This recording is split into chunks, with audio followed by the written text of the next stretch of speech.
चुनावी घमासान के बीच इस समय हमारे साथ हैं रामदास अठावले जी। तो आइए हम इनसे जानते हैं कि अभी के चुनावी माहौल पे ये क्या कहना चाहते हैं। सर, आज जो ये सीटों का अभी जो लेटेस्ट हमारे पास आया है क्रम की, शिवसेना 150 सीटें और बीजेपी 130 सीटें और अन्य जो साथी दल हैं वो 7 सीटों पे लड़ेंगे, उसके लिए आप क्या कहना चाहेंगे?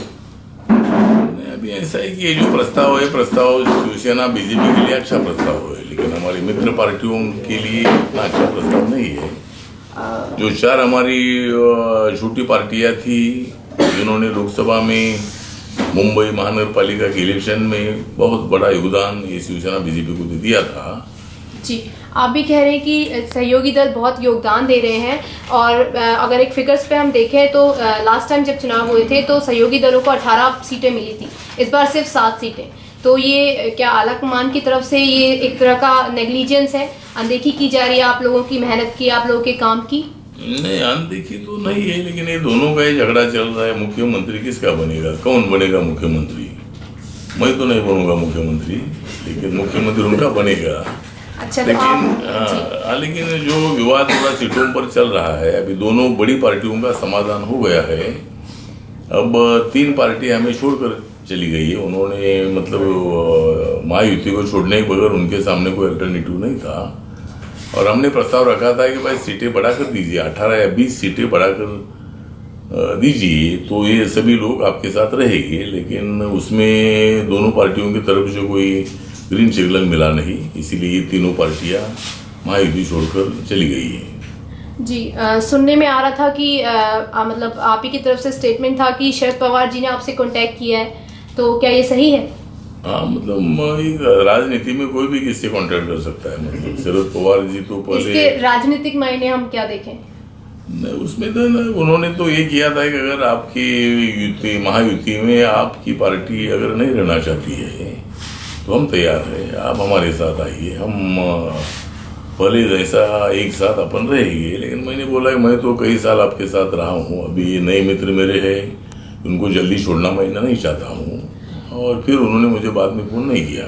जी, और अभी अंतर्राष्ट्रीय मुद्दे की बात करें तो अभी खबर आई थी कि ओबामा जी अभी जो मोदी जी की विजिट होने वाली है 29 सितंबर को उनसे मिलने वाले हैं, तो आईएसआई के अगेंस्ट लड़ने के लिए वो मोदी जी की मदद लेने की सोच रहे हैं। तो इस पे आप क्या कहना चाहेंगे कि इस्लामिक जो आतंकी दल है उसके अगेंस्ट अगर मोदी जी मदद के लिए तैयार होते हैं तो आप क्या कहना चाहेंगे?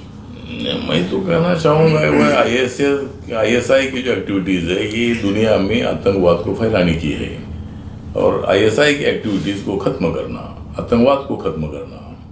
जिस तरह अमेरिका में जब पेंटागन पर और वर्ल्ड ट्रेड सेंटर पर जब हमला हुआ, तब उन्होंने मतलब अमेरिका ने आतंकवाद के खिलाफ मोर्चा खोला। एक तो अमेरिका तो हमेशा आतंकवाद बढ़ाने का काम करता रहा।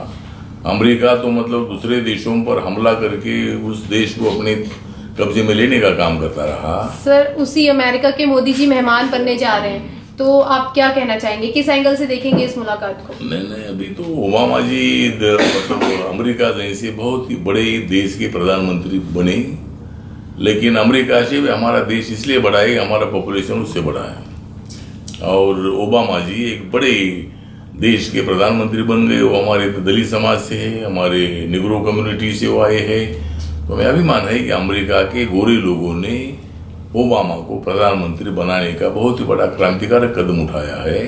तो अभी नरेंद्र मोदी जी मतलब ओबामा को मिलने के लिए जा रहे हैं। एक दिन ऐसा था कि मोदी जी प्रधानमंत्री बनने के पहले अमेरिका ने उनका वीज़ा नकार दिया था, उनको अमेरिका आने के लिए बैन लगाया था। लेकिन अब ओबामा जी बोल रहे हैं भाई नरेंद्र मोदी जी आइए, और नरेंद्र मोदी जी के पास ओबामा जी ये प्रस्ताव रखेंगे कि भाई आतंकवाद को खत्म करने के लिए हमें भारत की मदद चाहिए। जब मैं लोकसभा में था तब मैंने इस इशू को उठाया था कि वह अमेरिका ने ही आतंकवाद को बढ़ाया है, लेकिन अगर अमेरिका भी चाहती है, जब इराक पर हमला हुआ, जब इसी तरह की बातें चलती रही, तो मुझे लगता है कि भारत और अमेरिका के संबंध पहले से अच्छे रहे हैं, इकोनॉमिकली अच्छे रहे हैं, लेकिन आतंकवाद को खत्म करने के लिए भारत की अच्छी मदद हो सकती है, क्योंकि भारत गौतम बुद्ध का देश है, शांति को मजबूत करने वाला देश है।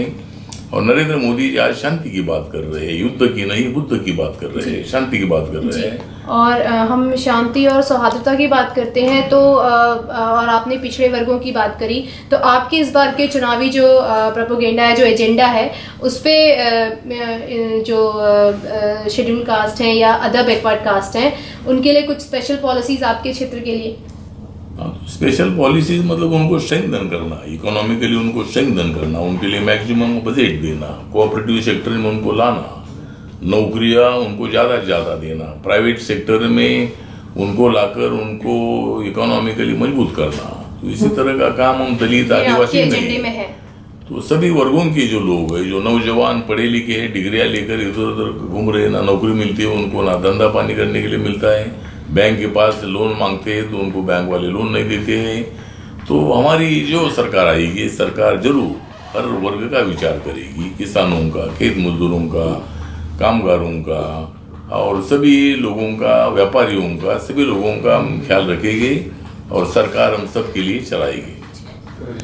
ये थे अठावले जी, और जिनके चुनावी मुद्दे एकदम साफ हैं।